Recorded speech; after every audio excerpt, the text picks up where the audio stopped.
I know it's the second day of Corathon, and we are rapidly coming to a close. We have the Wind Waker, Breath of the Wild, Metroid Dread, and The World Ends With You left on our schedule. I want to know, chat, what was your favorite run this weekend? Was there a run that stood out to you, or maybe a hype moment that you want to share? Let me see it in chat. If you would like to pick an incentive, you actually just need to name it in your donation. So for example, if I was donating towards the Wind Waker file name incentive, I would say file name, link, and then I would say towards the Wind Waker incentive when you donate.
It looks like we are still getting set up for our Legend of Zelda Wind Waker run. I don't know about anybody else, but whenever I talk about Zelda games, I just leave off the Legend of Zelda part and give the subtitle. I apologize for any confusion that might create, but that's just how I've talked for a very long time. I'm sure there are other games I do that with, but Wind Waker is absolutely my favorite. So I'm very excited to see this run and what happens. And while we are waiting on that to get set up,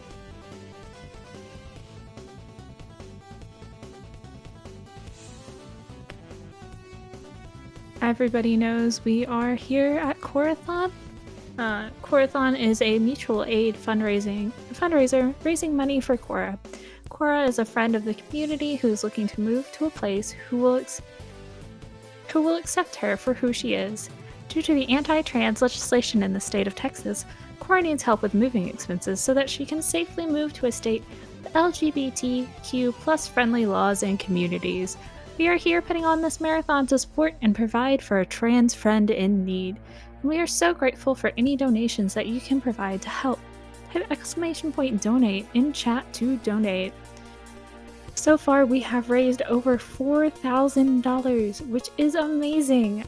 If we can raise a little bit more, though, that would also be amazing. Regardless, thank you for all of your support, and thank you for watching. Watching helps us out as well.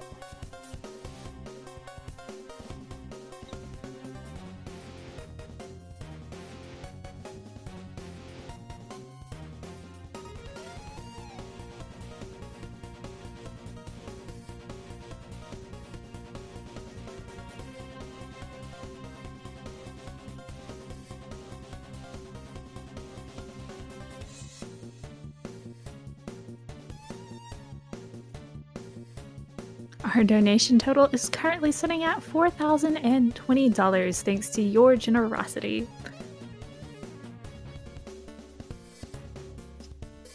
I see a lot of Zelda hype in the chat. This will not be our only Zelda run. After The Legend of Zelda Wind Waker, we will have The Legend of Zelda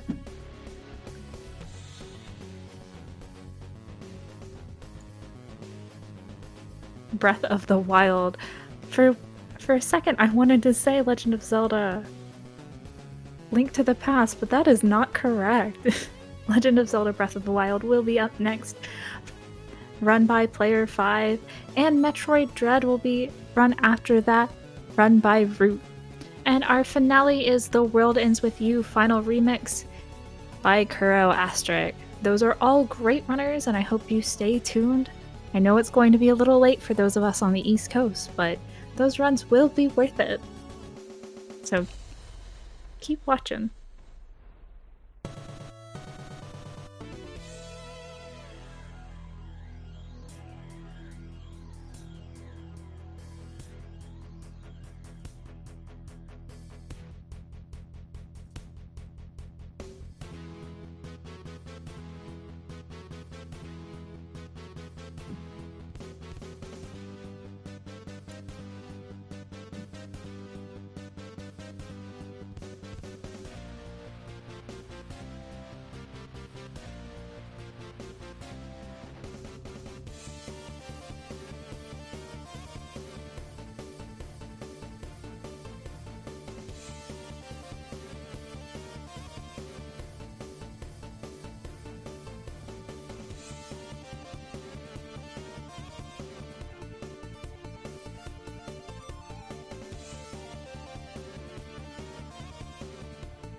Hello everybody and welcome to Corathon.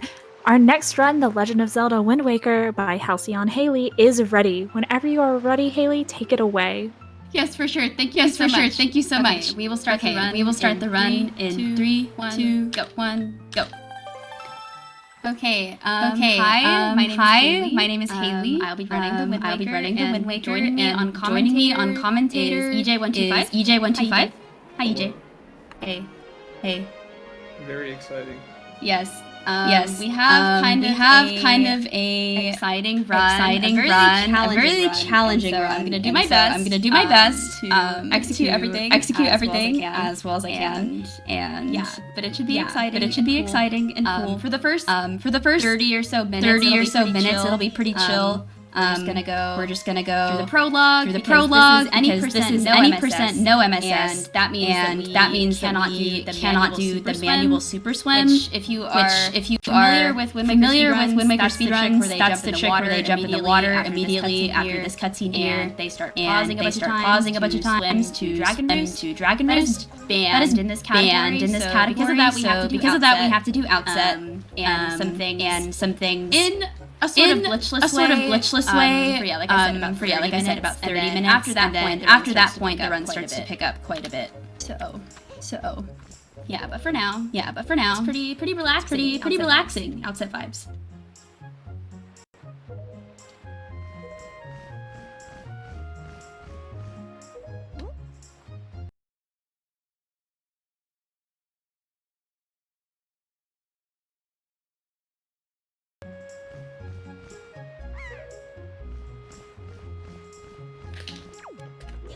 So now we just kind of like run some errands. I know where to go. Believe it or not, I've played before. Right here we can do a little thing. If I mash A out of the water and get a first frame roll, then I get a full speed roll. Rolling in this game is pretty special. And if you've played casually on the GameCube or on the Wii U or both, you may or may not have noticed a difference between the rolls between the two games. In the SD version, which is what we're playing right now, you have to take a few steps before you can get what we call a full speed roll.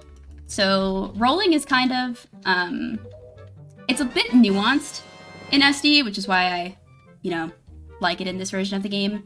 But yeah, if you don't take those few steps, then we get, I call it like a baby roll or like a dry roll, and it's just like a really slow roll. But we want our rolls to be fast and full speed because that's like our fastest way of travel in this version of the game.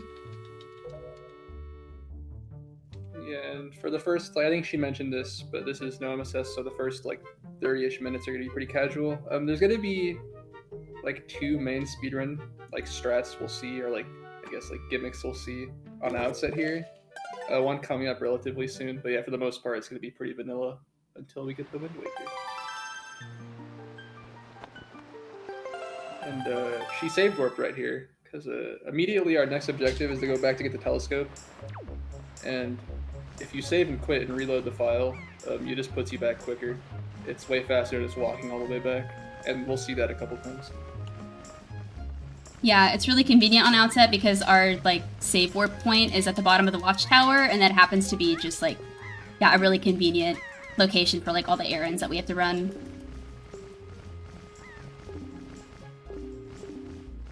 So on outset, because it's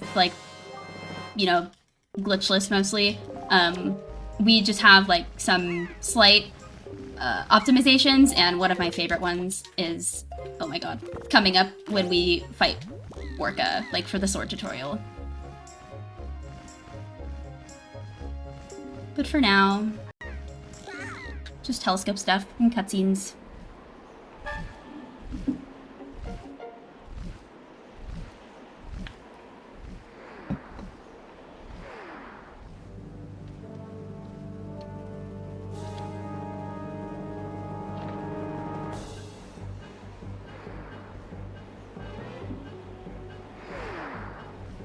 Something like 50% of this category is cutscenes. I don't know if that's an exact number, but for the first 30 minutes of the run, there's a lot of cutscenes. I don't know the exact percentage. I feel like it's less, but it's still significant amount. It definitely feels like half. Well, it depends on if you count when you have to mash text too. I feel like I count that.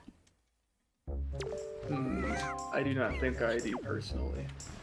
Okay. I need a nice cinematic shot. Let me see.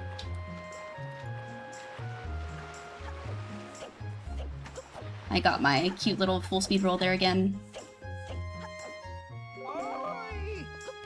Yeah. So now we're going into Orca to do the sword fighting tutorial, which has some pretty satisfying optimizations. So we can do these things called Orca combos, which is basically I'll be manipulating the control stick in a particular way to just make the segments go by faster. So there it said to just hit B, but I'm gonna do more than hit B. Yeah, there's customization to the combos. What direction you hold on each hit kind of changes what exactly happens. And some are slow, some are fast, some are in the middle, and we just choose to do the fastest possible for every single combo, which is, man, it's been a while. Is it what, 2 forward, 1 back, and the last one's forward? Yeah. And then coming up, well, right now, there's a parry. I think I missed it. Yeah, I missed it. So the whole gimmick about this thing is that for each sequence or each like step of the tutorial of the new attack, you do it twice, as you've kind of seen. And if you parry on a 2-frame window, the second one happens way quicker. I don't know why it happens, but it saves a pretty decent chunk of time. Like in the grand scheme of outset, it's not really much you can do. Yeah, so like there for the quick parry, I was listening for an audio cue, or the music in the tutorial is like consistent, and so, yeah, it's 2 frames, so you get it, then it's like cool, but if not, again, it's like not a huge time save or time loss, so no big deal. And like this part is where rolling is like pretty important. Like if I miss a roll, it like will be really obvious because it will be very like that. Especially because this is uphill. And so it's a lot more difficult to like regain your speed going up than it is like when it's just like flat.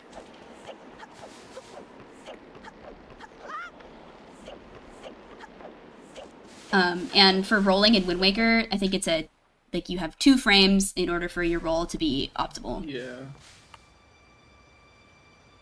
Compared to something like Twilight Princess, we only have 1. Right. So pretty lenient comparatively. But still something you want to like learn like good timing for. Small little thing. She grabbed a red ruby there for ruby routing later. We'll be buying something. And also, the side hop into the cutscene does matter. It kind of lures the bokoblin during that cutscene so that he doesn't become a problem when Juju climbs the stump. And now here is the second major optimization, where you can do a pretty clean combo. And it seems like it happened. Yeah. It did. Where you just do, again, a little bit of customization on the combo directions for each hit, and you can kill both of the bokoblins in 4 hits. It can get kind of nasty if you don't, because they kind of go crazy. Yeah, and then like if you like hit a bokoblin in the butt, for example, he like falls over all dramatically, and it's like then you can't hit him until he stands up. It's like really annoying. So getting that combo is like, it feels really good. Yeah, so that's pretty much it for outset. Now it's just cutscenes, getting the shield, and leaving. But this is one of the longest stretches of cutscene/text. Yeah, this is just kind of like the price, I guess, you pay for running this category, but you don't have to do like the really difficult manual super swim. So that's what makes this category, it's more of an approachable category, especially from like a beginner perspective. I don't think that there's any such thing as like a beginner Wind Waker category, because Wind Waker is, you know, pretty difficult, just like as a speed game. But if there was to be a beginner category, it would be this one. Or glitchless. There's also Din's Pearl, but I personally do not. I think that category is lame. But all the boomers will get mad at that.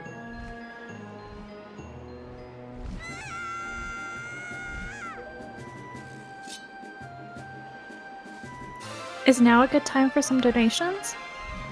Yes, it is! Oh, great. We've had a few come in. I'd like to thank Joel Metzer for his $20 donation. I'd also like to thank Anonymous for their very generous $100 donation, and Anonymous again for their $10 donation. So much generosity today, and that has brought our donation total to $4,150. That is amazing. Thank you all so much for your generous donations. Yeah, that's so cool. Thank you guys for your donations. Yeah, like EJ said, the rest of Outset is just like mashing cutscenes and, you know, minor movement optimizations.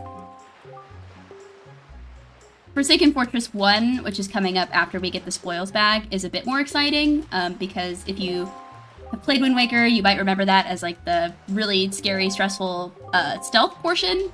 That's what's coming up.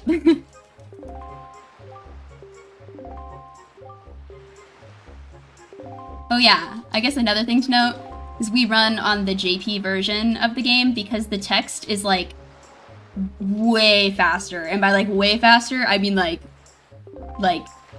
disgustingly faster. Yeah, you lose a minute on this text alone. Over a minute on this text alone. Yeah, it's crazy. Like watching the side-by-side is actually really painful.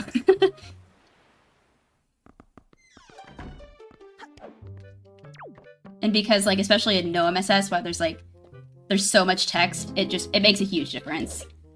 There's no, like, exclusive, for this category, I should say, there's no, like, JP exclusive glitches. It's mainly just, like, the text thing. But it also impacts stuff like when we get to Forsaken Fortress, I'll talk about, like, the light cycle there a bit more. That's, like, relevant to the text because, like, the lights move while the text is happening, so running on JP means that we can make a certain light cycle. Yeah, and even then, the differences, like, glitch-wise, is so minor that you rarely even see the differences, or, like, see them having an effect on the speedrun, barring, like, very few niche situations. Right. It's mainly just the fact that, like, in, like, other categories, like glitchless, for example, or, like, PST, where they get, like, charts are a thing, the, charts are different in JP than they are in NTSC. Yeah, one of them, like, has a really dumb chain of charts where you have to get, like, 4 charts to get one Triforce chart. And then in another version, they got rid of that. I forget which one's which. I think JP is the one with the treasure, like the Easter egg hunt, where you have to get, like, 4 charts. Oh, no, yeah, for sure. JP is the one that has, like, what you would call, like, the worst Triforce quest. For example, in the little secret area under Grandma's house for all the Wind Waker fans, in English it's 100 rupees, and JP it's a heart piece. Just one of the few differences.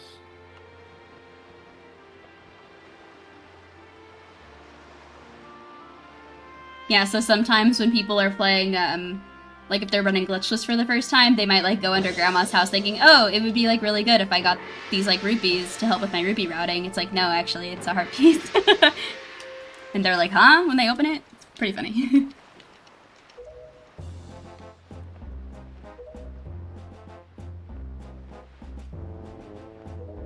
Pretty soon I get to do the ropes game, which, you know, you wouldn't think would be difficult, and, you know, it's really not difficult. It's just, like, one of those things where if you fall, it's like, man, brutal. So we'll see. Hopefully I don't fail ropes. Everyone will laugh if you do. Knock on wood. You should. You should laugh.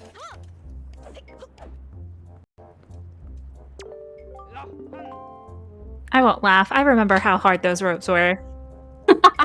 They are actually... No, if you don't know how they work, like... Yeah, so just, like, any casual player, they are kind of, like, ridiculous for no reason. And then in the HD version of the game, they made them worse.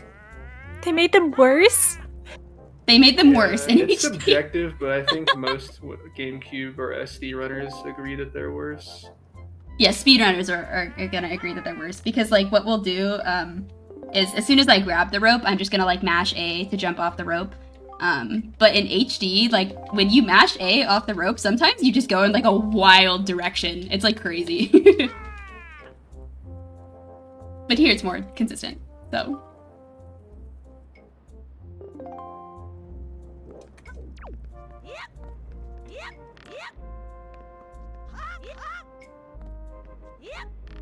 Yeah, I'm gonna, like... I think that would have landed, although, I don't know. It was kind of... That is so funny. It was kind of a quick... Oh, that was terrifying. I made that so scary for no reason, but it's fine. You think it would have landed? Yeah, I think so. I got scared. I mean, I probably would have pooped myself too, but I was more scared of the second one. I'm a professional, don't worry. Get the spoils bag is, you know, not something you see in any percent. So that makes some things interesting. Like, for example, when enemies drop orbs, now those orbs are gonna drop, like, the spoil that would, like, be, like, corresponded to the enemy. So I'll just have to be kind of careful sometimes at, like, avoiding those, just to avoid, like, the time loss of the pickup cutscene. But otherwise, it's, like, no big thing. So here, as I'm climbing up this ladder, there are lights that are going on at Forsaken Fortress, and that light cycle is like already in motion. I'm gonna go for the safe light cycle, so it like won't be a danger of me getting caught. But if you're like really trying to like push your time in this category, there's a fast light cycle where during this cutscene you have to like pay attention to like your text mashing too. Like you want to make sure that you're mashing the text as well as you can, because while those lights are moving, you're trying to make a certain cycle, and it has like pretty precise like rolling and movement in order to make it. Yeah, it saves like 10 seconds or something. 10 seconds. Yeah, this is all just one big map. This is all happening, and you never reload the area. Even when like Link lands in the water, it's still all one continuous flow. So, which is kind of wild. Like, not sure why from like a game design perspective, but that's the thing. But you know. Also, all this water is fake. If you were to go in the water, you'd void out because there's nothing there. Yeah, this Forsaken Fortress map, because there's like 3 Forsaken Fortresses. We call them like 1, 2, and 3, based on like the visit that you technically go in the story. And specifically for Forsaken Fortress 1 is like its own map entirely. It's like not in the overworld, so it's kind of special. Like even if we were to theoretically go to Forsaken Fortress immediately at the start of the game, that's still Forsaken Fortress 2. That's just the default state of the overworld, but this is a special little place. Yeah, so like there's like we'll jump into a special window in a little bit. Like even that is different because they like didn't copy paste, I guess, like the structure of Forsaken Fortress when they made FF2. It's even more weird is that like it's not just obstacles, but like the literal geometry of the level is different for no reason.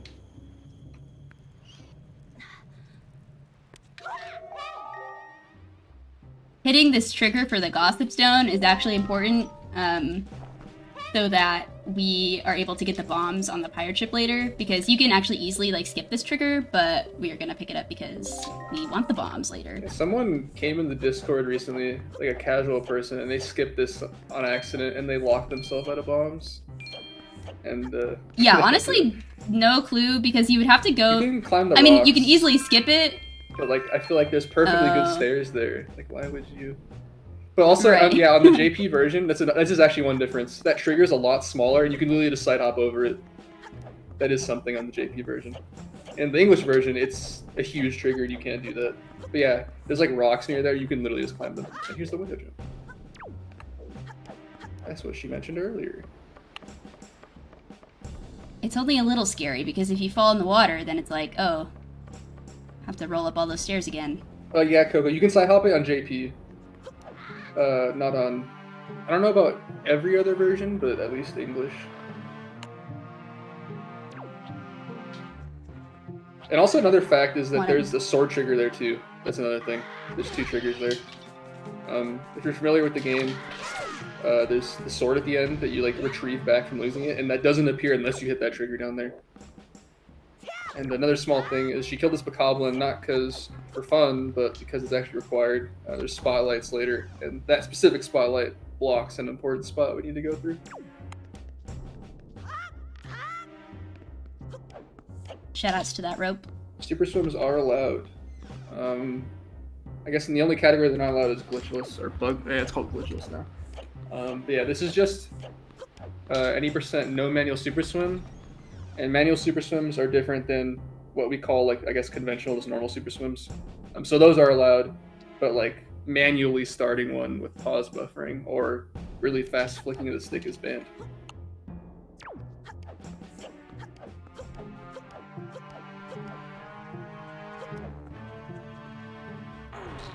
So there, it wasn't scary, I promise. If you pick up the barrel and immediately take it off, like when they were making this game, they wanted to make it, you know, somewhat enjoyable casually, so they give you like some leeway after you take off the barrel in order to escape from the moblins. And so like I'll do it again here, like I'll take it off when the moblin starts moving, and he won't be able to see me as I roll by him. So that's an intended mechanic, we just abuse it.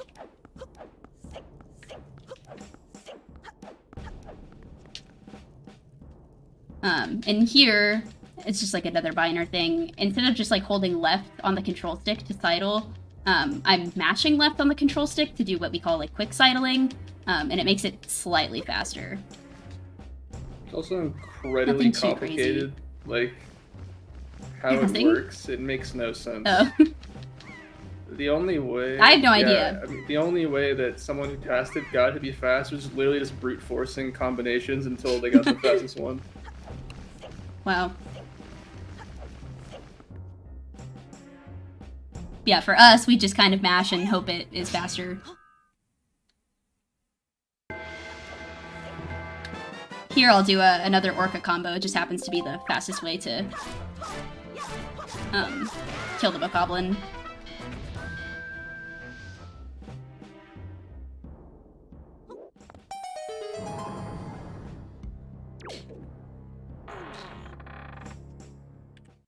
Okay, and that was Forsaken Fortress 1 done.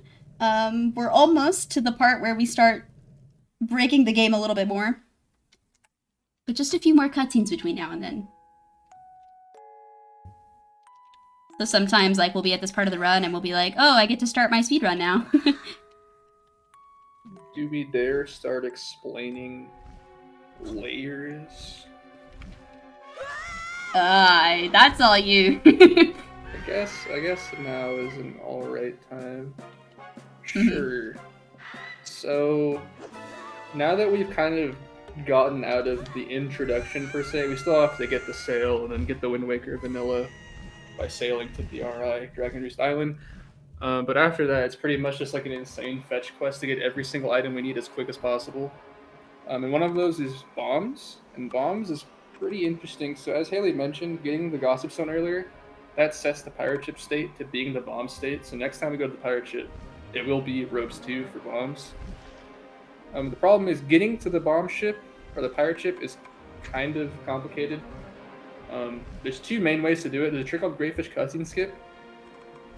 And then there's just a thing called outset bombs, which is what we do in this category, because the former is slower in this particular instance. But the problem about outset bombs is that when you beat FF1, which we did right now, the overworld is put into a special layer, Layer 0, where for some reason the pirate ship is just at outset. So we can go there, that's good. We can go there, get bombs, and then we're good.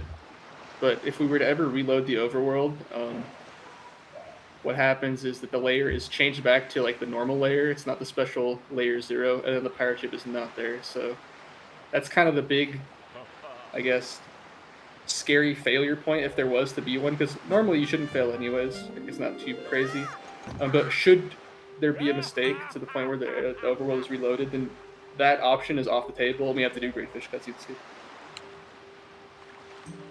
So yeah, I'm not exactly trying to show you guys Greatfish Cutscene Skip today, so yeah, we hope that doesn't happen.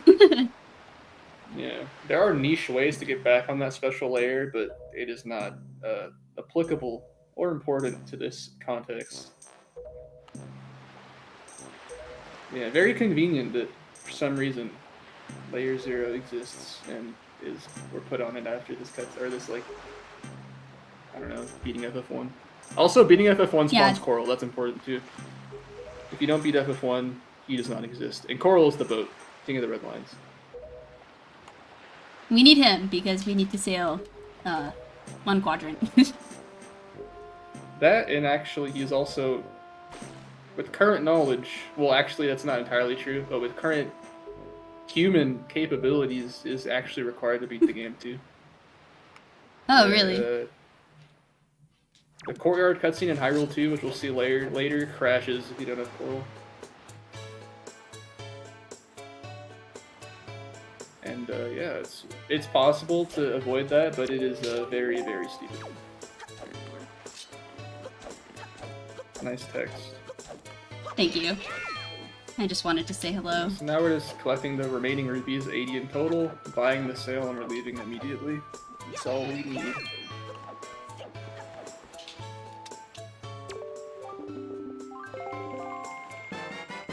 So yeah, that was the reason we got rupees in like the grass and in the barrel, or not the barrel, the log on Outset, was because we need to buy the sail. That's the only thing we need money for in this run. We can sail 1 quadrant. But also the sail gives us the sea chart, which isn't necessary, but when you're learning the game especially, it's just nice to be able to do your swims with the sea chart because it shows you like which direction you're facing in the water. And like we'll see pretty soon when I start to do a swim, it can get pretty chaotic. Oh yeah, I guess another note, if you're like photosensitive, if I ever like go in the water, you should like not look. Because it can be not pleasing to the eyes, I guess I should say. Yeah, it's gonna be like that for the next like 20 minutes. Yeah. Yeah, for right now, just like a slight optimization. Sailing is really slow in this game, and we can make it somewhat more bearable by jumping when we pull out the sail.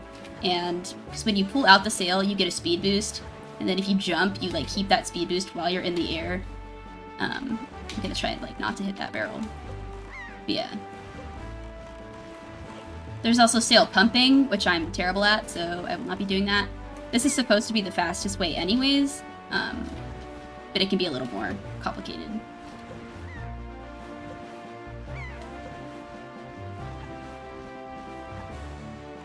Yeah, and after this cutscene is when the game is broken. Explaining, there's a lot of things that are going to happen right now. There's going to be storage, there's going to be camera lock, there's going to be super swim, there's going to be chest storage, there's going to be double crazy. Storage. That's all, yeah. And I don't think it is necessary to go in depth on storage because it's very complicated. The gist of it is you can get storage and it kind of cancels a lot of events.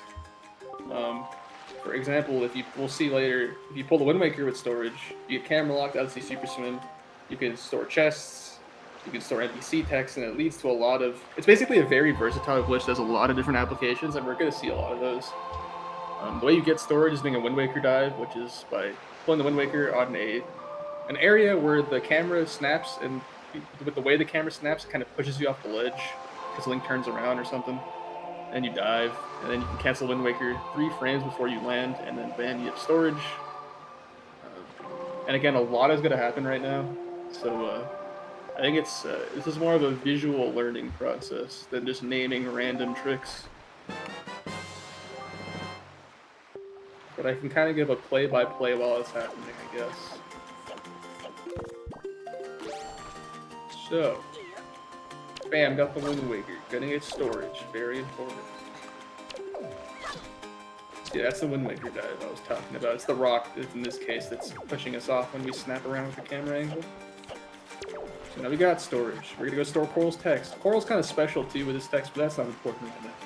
And now, really weird, but you can get storage again with the text up, and it's like, why would you want to do that? And we'll see in a second. It's very complicated. Pay attention. And now, she pulled the Wind Waker out, she has camera lock, and then another random caveat. If you close text, you get the storage back. So now, she's in camera lock, is doing the super swim, and also has storage again, which is very important. Because we're going somewhere special right now. But yeah, this is super swimming. It's as easy as just holding almost perfectly up. There's some small caveats to that, but... What? Yeah, this is our main mode of travel. And this is... Whoa, that was cool, I guess. So this is the second reason, or this is the reason why we have that second storage. We're going to store this chest and get chest storage, and that's very important. Small side note. There's 2 enemies here.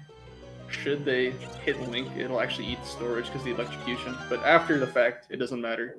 She got shocked, but it's over. And it's over in a good way, not over in a bad way. It's over. That sequence is over with.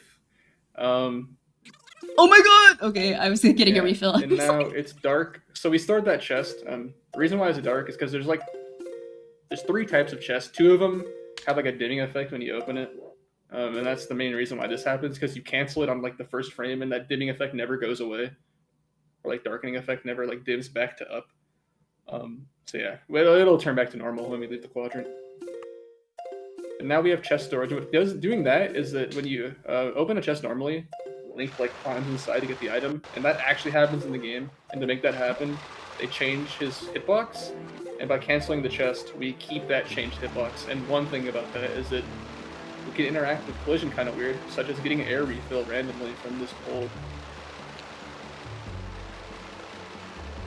I think so, Coco. I'm not 100% sure, but I mean, there's like a weird little interaction when Link gets electrocuted, so yeah. Yeah, now we're going to Outset. That's all the way over there, that bottom left island that has like the map showing it. And that's what the refill's for, because we cannot make that with charging and going with just one air cycle. And as I mentioned earlier, we're on that special layer, so we're going to see a cool little pirate ship. And we'll also see another effective chest storage. We can just do cool things, like climbing a boat. It'll also give us the refill, like the pole. It's not universal, but yeah, there you go, you just pop up and you walk on it. We'll see a more crazy example of that later. Okay, so that was like the thing where earlier we were like, if we fail this trick, then we have to do this other really slow other trick. Basically, it's a good thing that that went off without a hitch. So, yeah. It's like a relief, I should say. Yeah. Yeah. So now, hi again. I was like in big focus mode for a second there, but now we're doing Ropes 2, which is like our former friend Ropes 1, but more difficult. Yay! But we have a cute little setup that makes it not too bad. So we'll see how it goes. Yeah, also, fun fact, the wind direction of the overworld also affects this. And, so, like, if our wind direction was different, these ropes would be moving differently. Conveniently, like, the natural initial wind direction is very nice for this.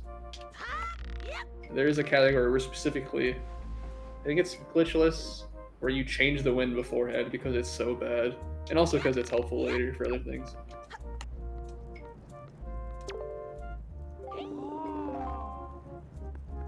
So yeah, I like let go of the rope and re-grab the rope to get like a little speed boost. Just makes it a little bit faster. Now we're gonna save warp, and the thing about this game is that save flags are very complicated. The simplest way I'll say right now is because we beat FF1, our save location is at Windfall right now, so no matter where we save and quit, we will always go back to Windfall. Things change. Like, for example, earlier on, it was the pirate ship in that special FF1 map. And the start, it's Outset. And it's gonna change when will it change in this category? It'll change during Courtyard cutscene, but that won't matter at that point.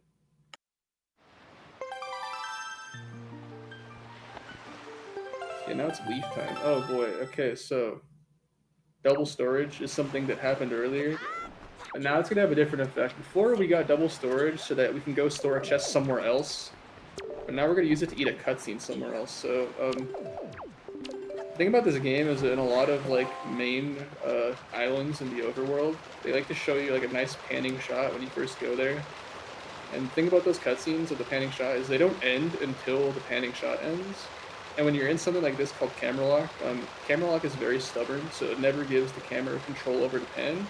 So that cutscene will never end, you'll soft lock. So the way we get around those situations is we get double storage, and we have that second storage to eat the cutscene. So we'll go towards Forest Haven, and we'll see that once the island loads and that trigger loads and we hit it, it'll look like Link just like poofs to a random location. That's Link getting warped to the starting position of the cutscene, but the cutscene instantly cancels because of storage. Poof. And now we're free to do whatever we want. And we're here for the leaf, by the way. There are a couple ways to get Yeah, we won't be doing any dungeons in this category, which is kind of crazy. Like, you can beat all of Wind Waker and not enter a single dungeon. But we do stop by Forest Haven. Basically, what we're doing now in this category is, like, going around the map and, like, collecting all the items that we need to beat the game. Which, I guess that sounds kind of obvious, but the leaf is, like, really broken in Wind Waker, so need that for sure. Also here I am damaging down on purpose, because we will be doing something called the zombie hover, which requires me to be at 0 health So, if I could just get hit one more time, bro. Okay, let me just go. But yeah, you can like damage down with the Octorok outside, or you can damage down in here with bombs. I don't think either one is particularly faster than the other. But yeah, I just opt for the Octorok because it's easier for me. There's two big things coming up: the zombie hover mentioned, and then Denkuchi cutscene skip. Denkuchi cutscene skip's really complicated. Not really, but kinda. It's kinda confusing. Basically, we're gonna do kind of. I guess there's not an example beforehand. We're gonna basically cancel the cutscene as it happens, and with that we can just skip it. Again, it's basically just an overcomplicated application of storage. So usually you bonk this tree and you fight the chews, but if you get storage and then bonk the tree, it puts the chews in a really weird state. And we're gonna get storage again, that's important for later. And when the chews, in this weird state, they can't be hit, but they have this weird like forward velocity towards their facing direction, and it kind of lets you push them out of bounds. And when they fall out of bounds, eventually when they go low enough, they unload, and that counts as like killing them. So technically, if we were to unload all of them, it would start the cutscene. So what we're going to do is we're going to get all of them out except for one, and time that one at a specific moment where we push it out, and then get crushed by the Denkuchi's chin. And if it aligns properly, we will start the cutscene and get voided out immediately after, and it'll cancel it. And that is able to be happening because of the second storage, where usually when you enter like a trigger, the game kind of freezes, but with storage we're allowed to continue actions for a brief moment. And coming up will be that moment, so I will be quiet for a bit. It's very time intensive.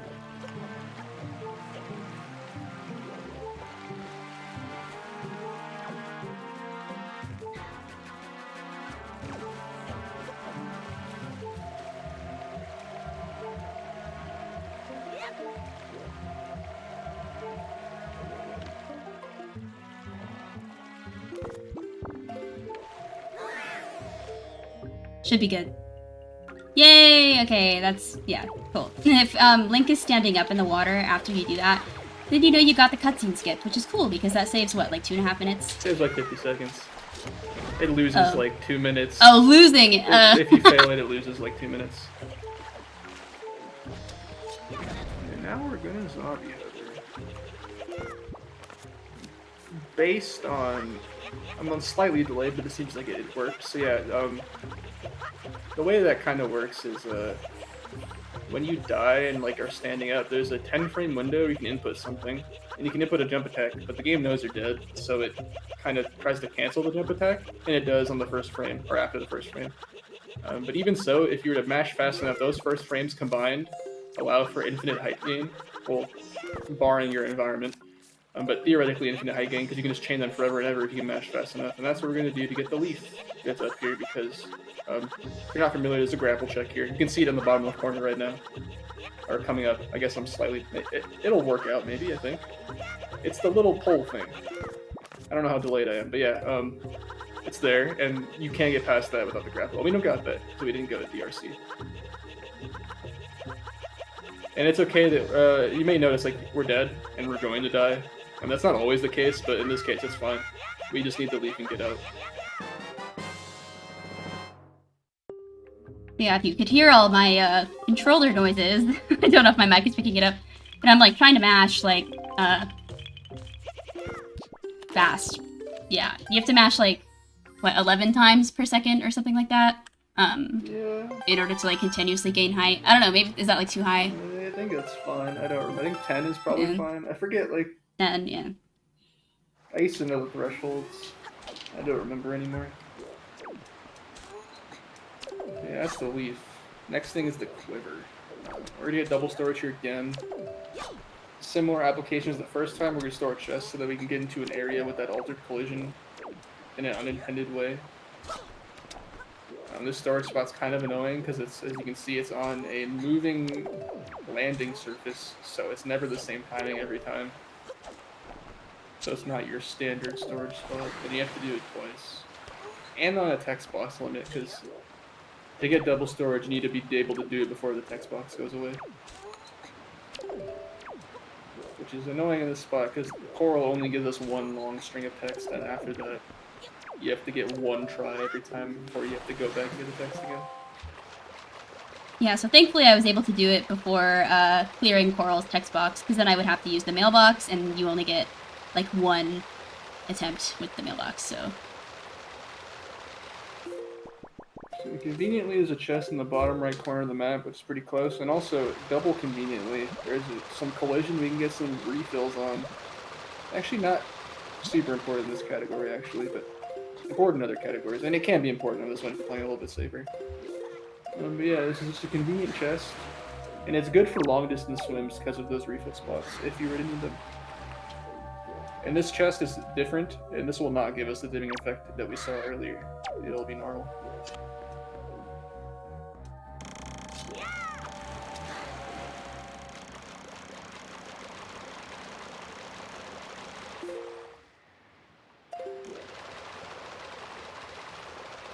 I will be getting a fun little refill on these little pyres over here, because now we're swimming to Thorn Ferry, which is where we're going to get the quiver. And the quiver is important because when we get the light arrows later, we don't actually get arrows with it, as weird as that sounds. So we have to get the quiver so that we can actually use our light arrows when we get the light arrows.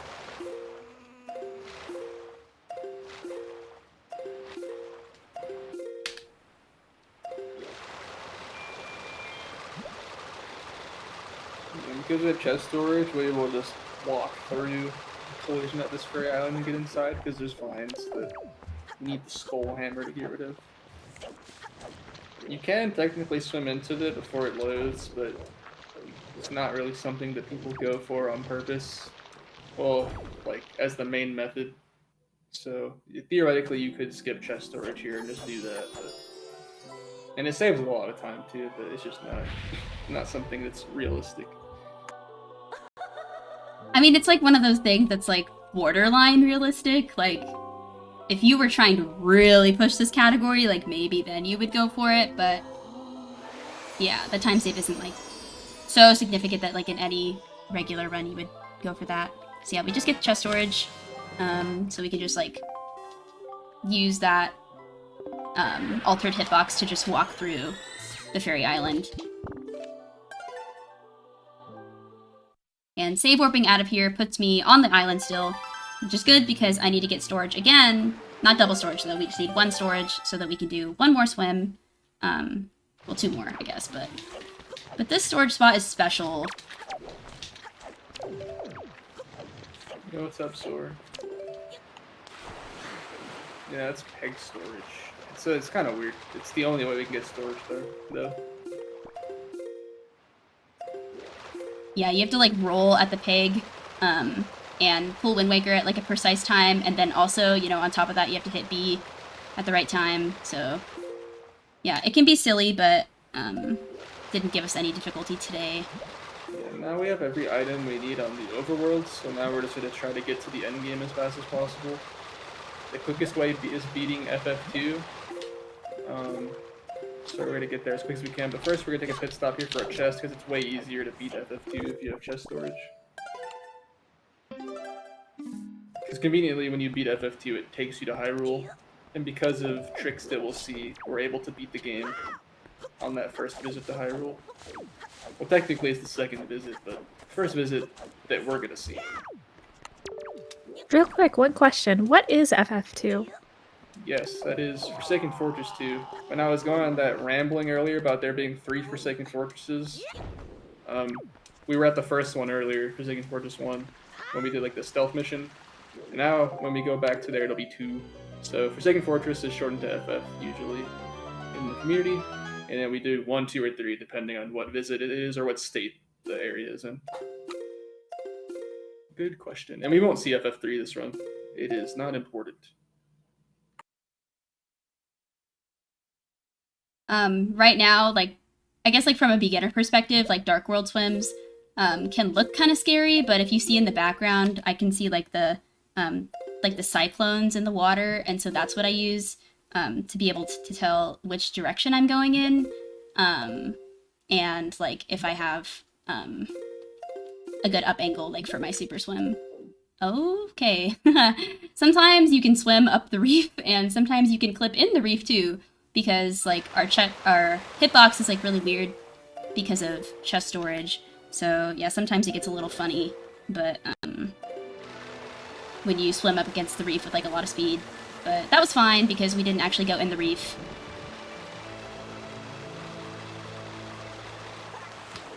And this is Flicking Fortress 2. On the overworld, this is its default state.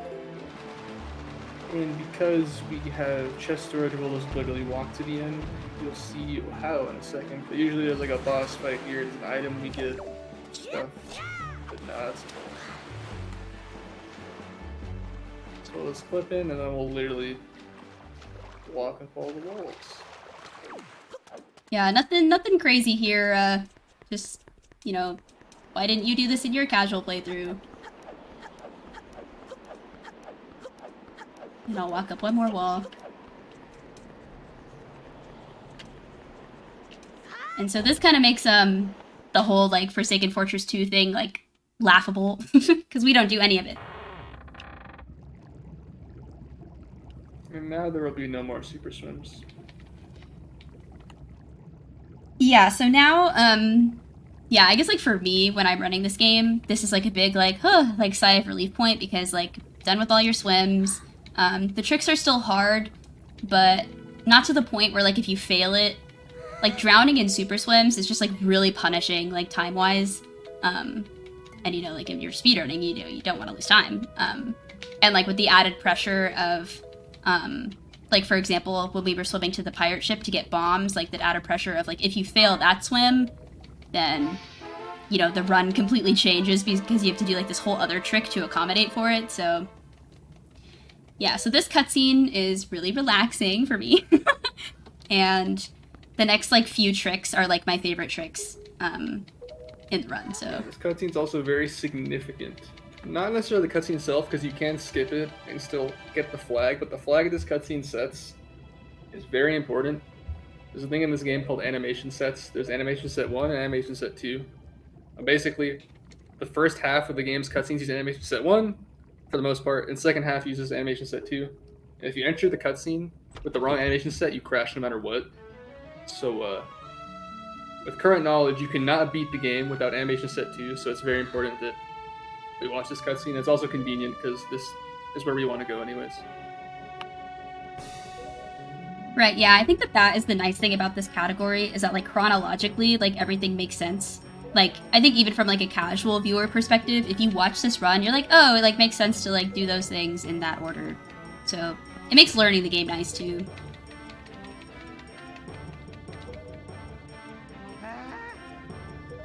And so coming up is, well, what would casually be like the Helmarok fight. We will not be fighting Helmarok, we'll be doing Helmarok Skip, and there's like a few different setups for that. I opt for what I personally think is the most fun setup, so yeah, you'll see. It kind of has like OOT-esque vibes because it's like a lot of backflipping and side hops, and you don't like see that a ton in Wind Waker, but that's what makes the setup kind of fun.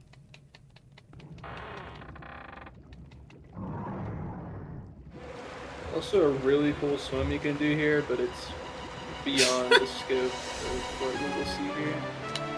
It's only like one person who does it seriously in runs. But it saves like 6 seconds on the getting past the bird, but then it also saves a lot of time on a really fast Helmarok skip. Not like super crazy. That second half is really hard to get through.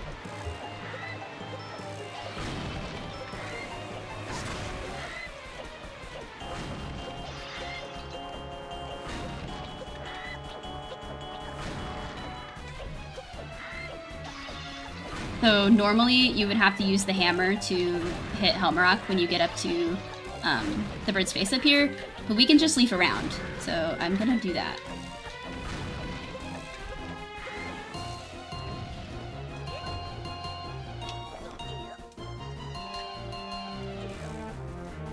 And then I have to take some damage because this trick becomes frame perfect if you don't have critical health.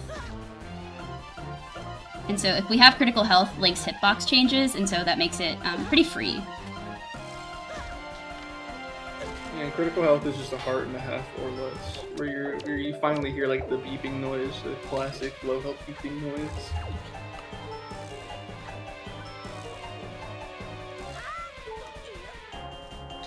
That's crazy. Okay, a little unfortunate. That probably means that one of my turnarounds was like not good. You have to do like perfect 180s.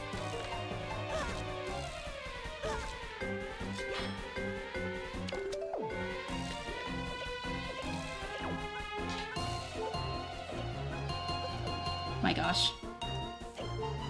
Okay, well, one more time. I would have tried the back down one to walk it. I know, you would have done the... I'm not built like that. It probably would not have worked, but I always try. It's like, why not? If it works, you look cool.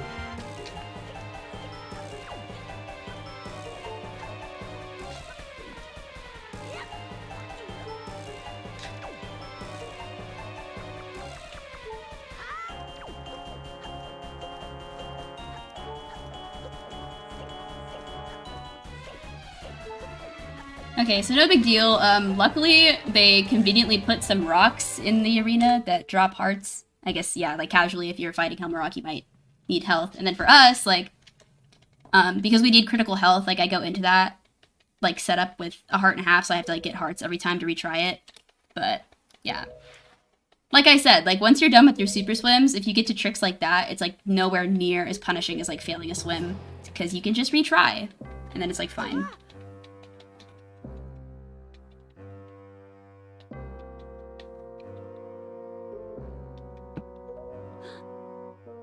Also, we have Master Sword in this cutscene. That's real. It's not fake. This cutscene, in a couple cutscenes, they expect you to have certain equipment at that point. Here, specifically being Hero's Shield and Master Sword. So if you don't have those, they just gives it to you. And we'll see that again later too. Again, it's only really applies to the sword and the shield. Doesn't really apply to anything else. Even if you had the pajamas here through sequence breaks, it shows the tunic here, but you don't keep it. Why that's the case, I don't know. Yeah. Yeah, it's just kind of nice that the cutscene gives us the Master Sword. It's not important for anything like in terms of like the order of the run or anything like that. Just like in the final fight, like you can do the Ganon fight at the end of the game with the regular hero sword that you get on outset, but with the Master Sword you just like do more damage. And the sword is a lot longer too, so it just makes it better. Convenient. Unfortunately, this cutscene like has a really hype song, but we just like mash through the text so fast, and like JP text is so fast that you just like never hear like the hype part of it. So.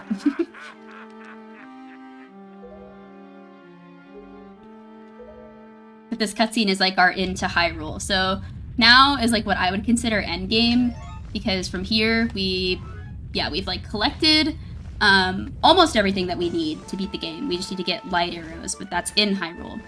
But yeah, essentially, we're just going straight to the end of the game from here.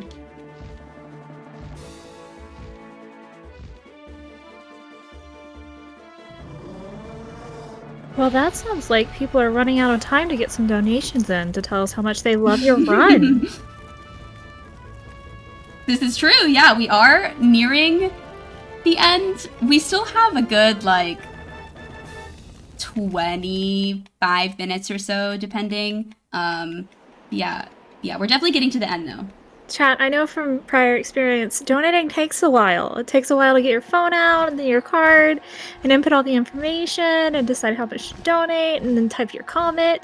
So if you want to donate, go ahead and donate now. Reminder that this is Corathon, and Corathon is a mutual aid fundraiser raising money for Cora. Cora needs to move out of Texas, and all of this is going towards moving expenses for her. So far, we have raised over $4,000, but it would be nice to see that total just keep going up, so go ahead and donate some. Yeah, like she said, there's still plenty of time to get your donations in, so, and there'll be some good cutscenes where it'll be a good time to read those donations out too, so. Like I said, this category is like half cutscenes or something. It's crazy. Honestly, you said that, and I was like, oh, it can't be that bad. And then it was that bad. Then it kind of is that bad. Yeah, it's like kind of nice, like from a runner perspective. At least for me, I know most runners are like, oh my gosh, like cutscenes. But for me, like, it's a nice break.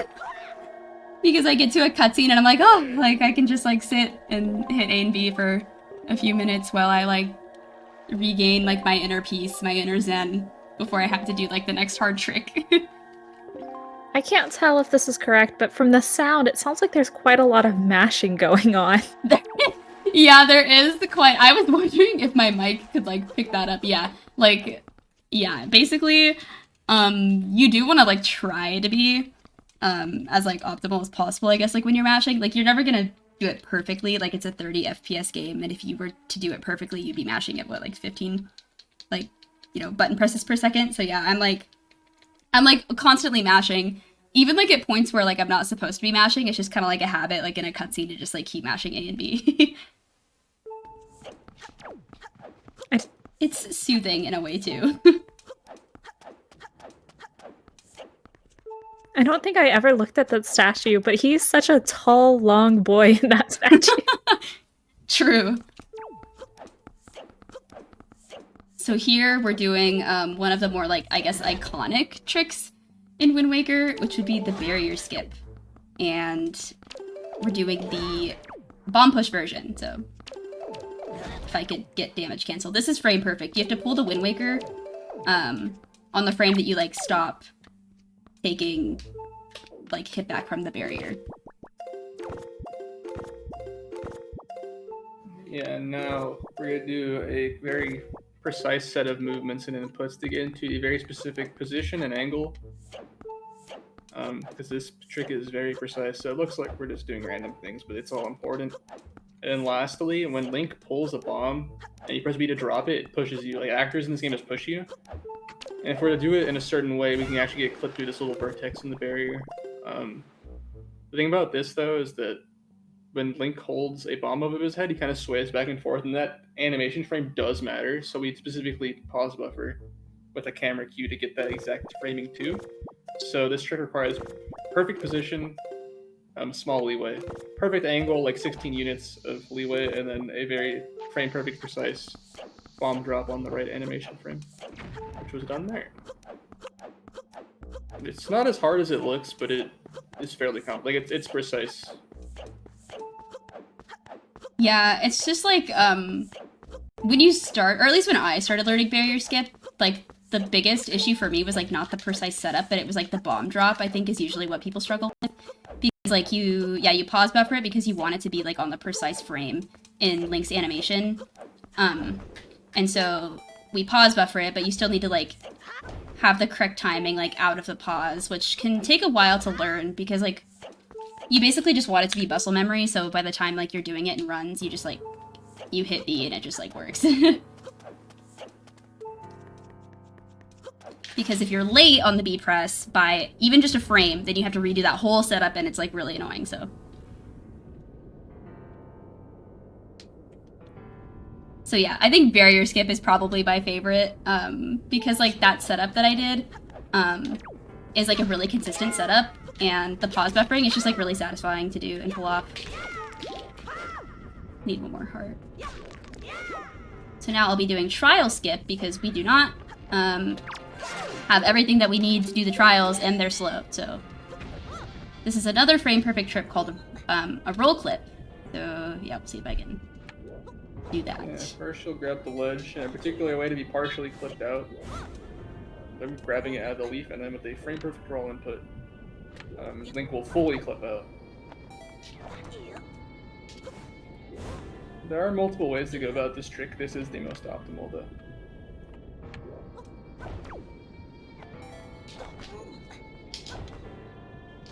Oh, that's crazy. So after you... we'll try again, it's okay. But after you do the roll clip, you have to do some, not super precise leaf pumping, but it's a trick called leaf pumping, where you put away and pull out the leaf repeatedly. That's because we want to, like, maintain our height so that we can hit the loading zone. So I missed my leaf input.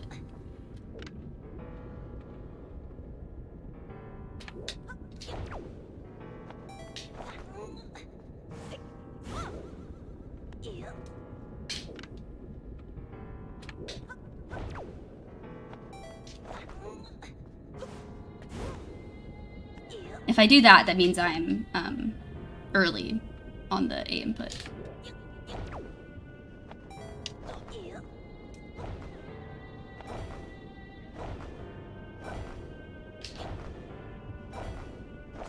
Okay.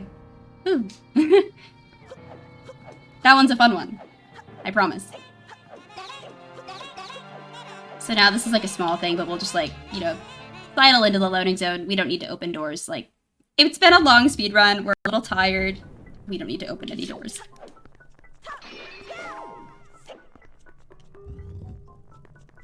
So now, basically our objective now is to get the light arrows. And so to do that, we're going to be doing the light maze. The order of like the doors in the light maze is consistent. It's not like randomized or anything like that. So we just like know the order. So instead of fighting Phantom Ganon in every one of these rooms, we just go to the correct room. And also another small thing that is easy to miss is that you can see that initially pulling that leaf immediately triggered the loading zone. That's just true universally. If you ever are leafing over a loading zone or trigger, it'll automatically start no matter where you are in it, as long as you're hitting it. So by pulling that leaf, as soon as you get airborne, it immediately triggers the loading zone instead of waiting to fall into it. And then here I'll do like another light optimization. I'll just like pull a bomb when I open the door, and that skips the animation of Link clicking behind him when the door closes. Otherwise he'll do like a dramatic like, oh my gosh, the door like closed behind me, holy crap, and then yeah. But holding the bomb over our head skips that. And we got... Yes, I was gonna say, I like how he does that every time a door closes on him. Like, it's a surprise at this point of the game. True. It happens so much, you would think that he would, like, learn by, like, the end game that, you know, doors are gonna close behind him, but no, silly. And it's, like, fun because it's intended that that happens if he's holding something over his head, that he skips that animation, because in the Earth and Wind Temples, which we didn't go to in this category, but you can hold Makar or Medley over your head, and, like, you have to go through doors, and so, like, Link doesn't look behind him when he's holding them over his head, so it's intended, sort of. Don't think Nintendo thought that we would pull a bomb.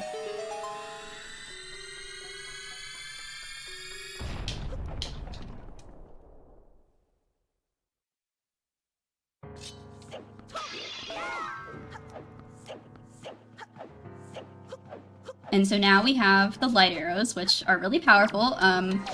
They will one-hit enemies, so that makes the grand staircase, like, you know, really easy rolling simulator.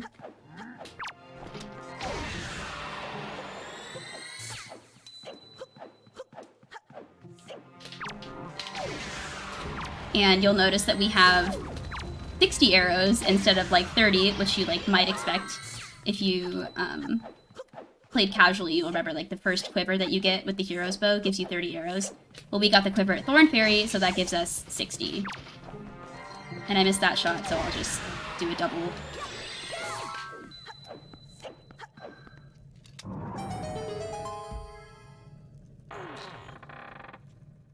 And would you believe me if I told you that there was another cutscene right now? That'd be kind of crazy. You can skip it, but it's not something that we can do here. I forget if you mentioned in the beginning, like, you mentioned what manual super swimming was and why it's banned, but also in this category, it's not in the name, but PG skip is banned, which is skipping this boss, PG, Puppy Ganon.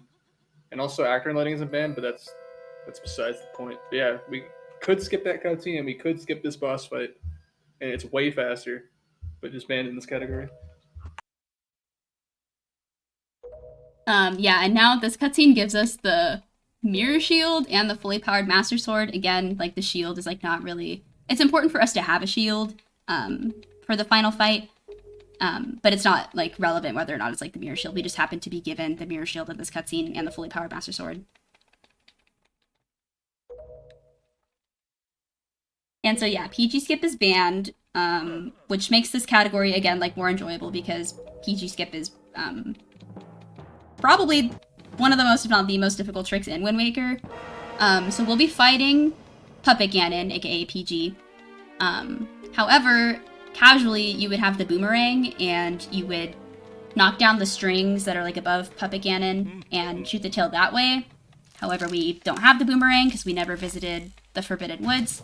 So I'll have to shoot the tail while it's in the air, while it's wagging, while PG is wiggling around all chaotic-like, and yeah. So there's 3 phases, and the first phase is like notorious for being like the most obnoxious, so yeah.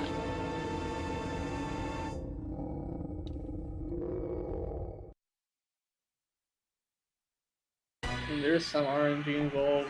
When you want a magic drop at a certain point in the fight, if you don't get it, it's kind of annoying. We'll see how it goes.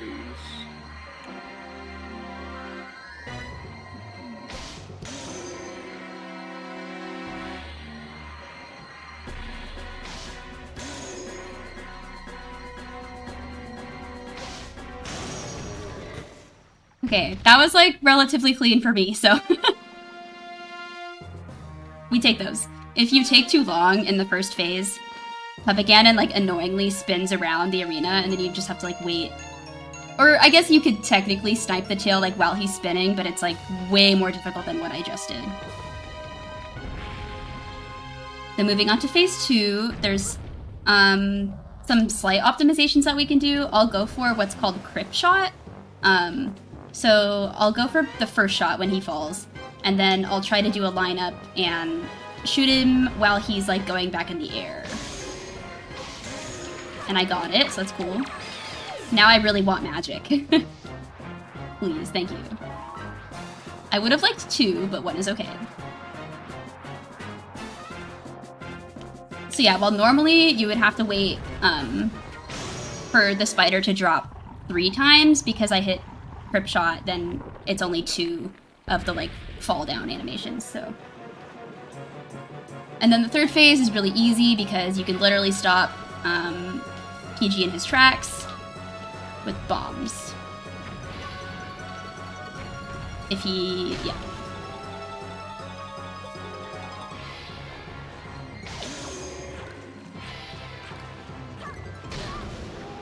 And we do want to be damaging down during this because we'll be doing another hover soon.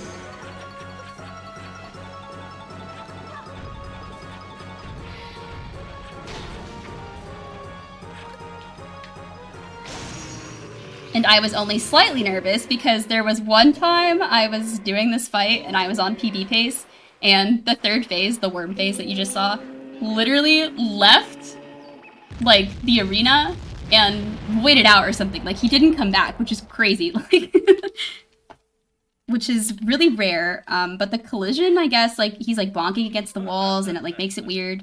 And so sometimes he can literally like go through the wall and like not come back. And it's really great. But thankfully that didn't happen this time. Sounds like Ganon decided since you can void out, or you can boundary skip, we should be able to. I guess so. He was like, man, I see you do this like all day long. Like, it's my turn. Like, what the heck? So this is kind of a fun thing. Instead of climbing the rope, you can mash A and B while holding R. And yeah, because like you see right now, climbing is pretty slow. So we try to mash up as much of the rope as possible just to avoid, you know, slow climbing. But as you get higher, like, it's like not more likely that you'll jump off, but different parts of the rope can like handle different mashing speeds. So you have to slow down as you get higher on the rope, and then you just like stop. Oh, here is the RNG portion of the run. I will be shooting morths through the floor, and the morth will catch on fire and bounce. And there's a chance that it will bounce as far as we need it to in order to burn the pot lid that is on that platform above us. So unfortunately, if the morth doesn't bounce far enough, we have to void out and do it again. And voiding out reloads the morth, so. And this is required because there's a grapple thing you're supposed to usually do to go up, and we do not have the grapple. There are alternatives with hovers to skip doing this. You only lose like a minute, but it's kind of probably one of the more complicated runs or tricks of the run should you do it.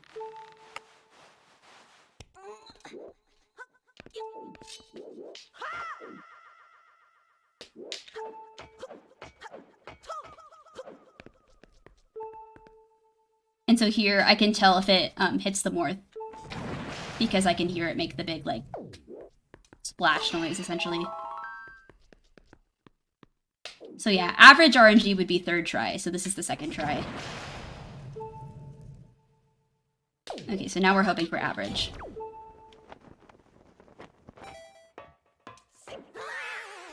So I think most runners agree that this category is like really approachable and fun compared to a lot of Wind Waker categories. Except for this part, because if your time like gets to a certain point where you require like 1st or 2nd try Morth RNG, then it can become a bit of a pain. But that only becomes really relevant when you're like really trying to push your time.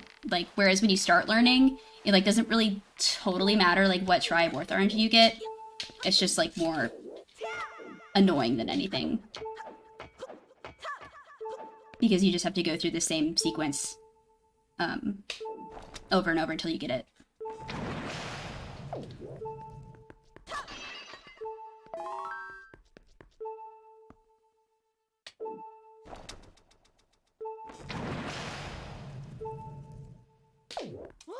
Okay, so now our RNG is worse than average. Because that was the 3rd load, and it's 1 in 3 for every load. A 1 in 3 chance, I should say.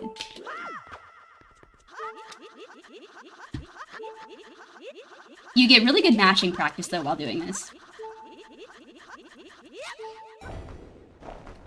And then if you let go, it's no big deal because you can just pull out Leaf and then re-grab the rope if you don't jump slash. As I get higher on the rope, I actually switch to just mashing A, because if I do that, then if I fall off the rope, then I don't hit B and do a jump slash all the way down to the floor again.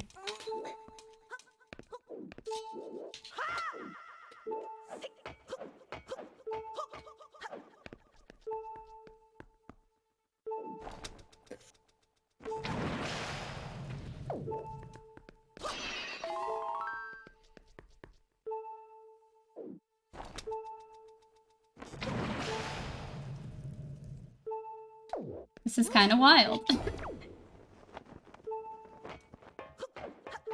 think the worst recorded RNG is 28 Morths. 28? That was 14 loads. Yeah, and that was that's 8 so far for you. Yes.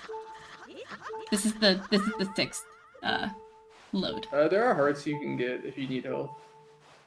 On this level, immediately after the rope climb, there's some pots with some hearts.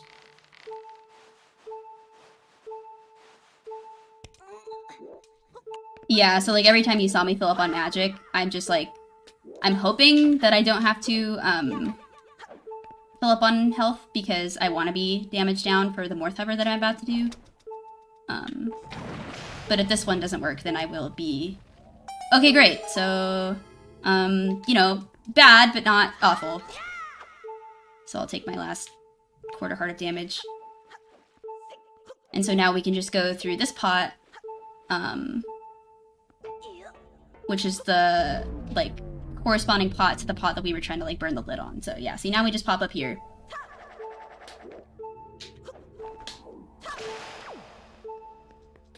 And so here, I'm going to be setting up what's called the Morth Hover. I slashed that Morth with my sword in a specific way because I want the Morth to act like I killed it with my sword, even though I didn't. Because if you kill a Morth with your sword, it will drop a heart. And I need this heart because I will be doing a zombie hover up to the top platform.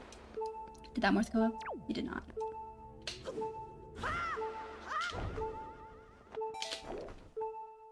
Oh, it did, okay. So yeah, we stab that Morth in a special way so that when I shoot it with my bow, that it drops a heart. And so we're gonna hover up here because we don't have the hook shot. Casually, you would need the hook shot to go up there. And so I want to be careful because I don't want the Morth to fall down because manipulating the Morth is tedious. and they bounce around in a really weird way. They like follow Link. So if I'm careful with how I move, then the Morph will get into the spot that I need it to be in. Yeah, the Morph always goes directly towards Link. And that's true also when you kill a Morph, that it goes directly away from Link. And that is kind of important to know. So that's a pretty good spot, I would say. So I'm gonna take that and set up for the hub.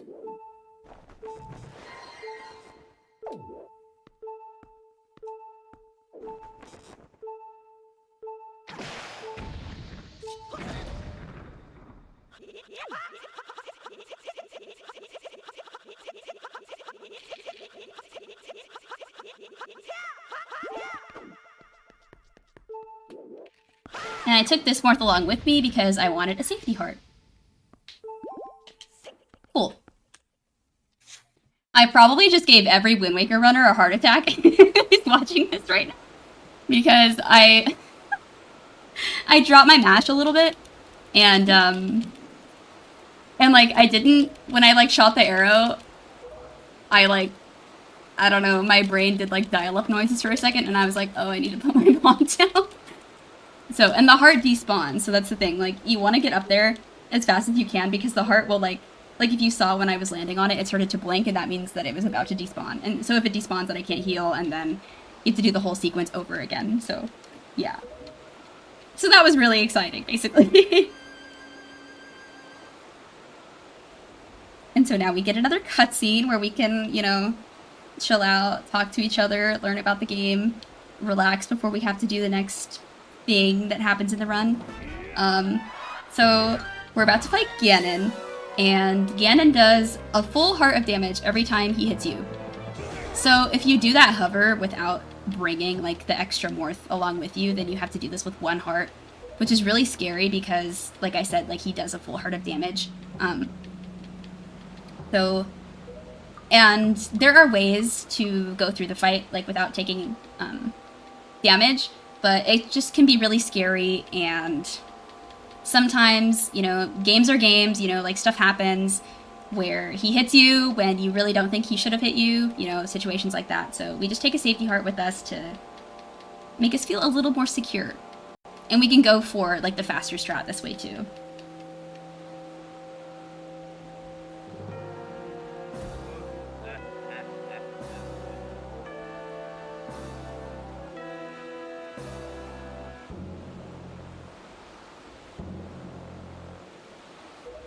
And so time, I guess this is important to mention, time will be when the sword enters Ganon's head. There will be like, I'll let everybody know when we're on the last phase of the fight, and then there will be a parry animation and a cutscene, and then it's when Link, like, yeah, stabs Ganon in the head.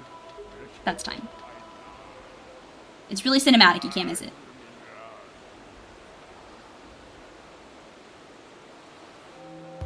Yeah, in this fight, there's 3 phases. The first 2 phases are pretty much do enough damage to reach a threshold, and then you proceed to the next phase, and then the third and final phase is when you actually like do the parry to kill Ganon. So pretty much just trying to do as much damage as quick as possible to get through the fight ASAP.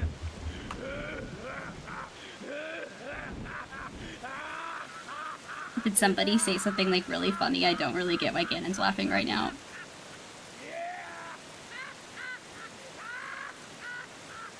I don't know. I think this is Joker moment.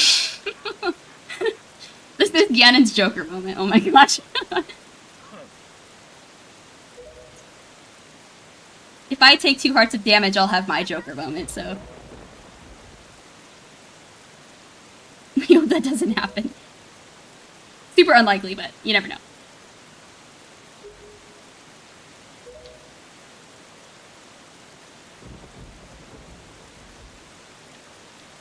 The fight is starting soon, I promise. As soon as it gets here, like, whenever I'm on PB pace and this part of the cutscene shows up, I'm like, oh my gosh, I have to like start playing again? Oh no. So yeah, this is the oh no moment.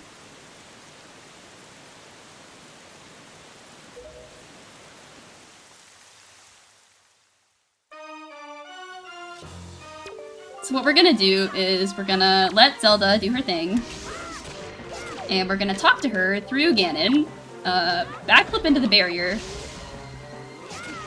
She'll shoot him again, and then we'll run away, hopefully not get hit, and then talk to her again. Then she'll shoot him again. And then that's phase 1. So, yeah, that part where I was, like, rolling away from Ganon, that's the part where you can, like, get hit really easily. So that's why it's nice to have 2 hearts. So this is phase 2. No Zelda help. And we got pretty decent RNG. And so that's phase 2 done. So now we're on the 3rd and final phase, where we want Zelda to shoot our shield with a light arrow to reflect onto Ganon. And I'll skip the cuts. Oh, okay. I went for a cutscene skip there, but I didn't get it fast enough. And this is time now. Cool. Yeah. Fantastic. Yay.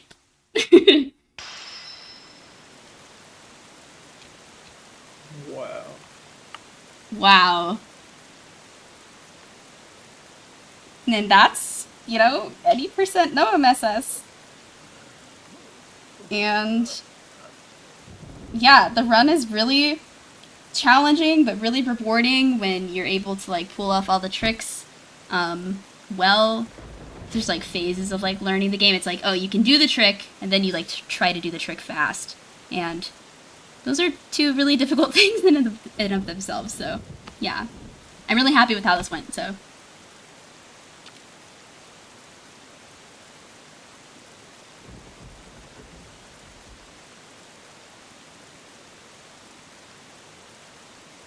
Yeah, of course. If you have any shout-outs you want to go ahead and do, why don't you go ahead and do them now? Oh my gosh, yes, okay. I would like to shout out just EJ for commentating. Thank you, EJ, for your insights. And the Wind Waker community as a whole. I've had, like, a really fun time playing Wind Waker, and the community is, like, the biggest part of that. They're just very helpful. And we have great resources and really hardworking community members that just, like, make it a more enjoyable and fun experience. So, yeah, that's all I got. Yeah, I'm good too. Join the Discord if you want. Join the Discord, yes. Where I is love the answering Discord? questions, like. That's a great question. What's the quickest way to even get to that? Go to zeldaspeedruns.com, and I believe that you can find it. Good luck. Like, don't be shy to ask questions. Like, that's one of the things I love about the community is, like, everybody is super willing and eager to, like, answer questions, because believe it or not, we, like, really like Wind Waker, and so if you have a question about the game, we, like, would love to answer it, so yes, and everybody's very nice. Yeah, I know more about this game and remember more than anything I've ever learned in school. Well, thank you both for your wonderful commentary and such an amazing run. We will be right back. We're going to head to intermission, and we will see you on the other side. Yes, thank you.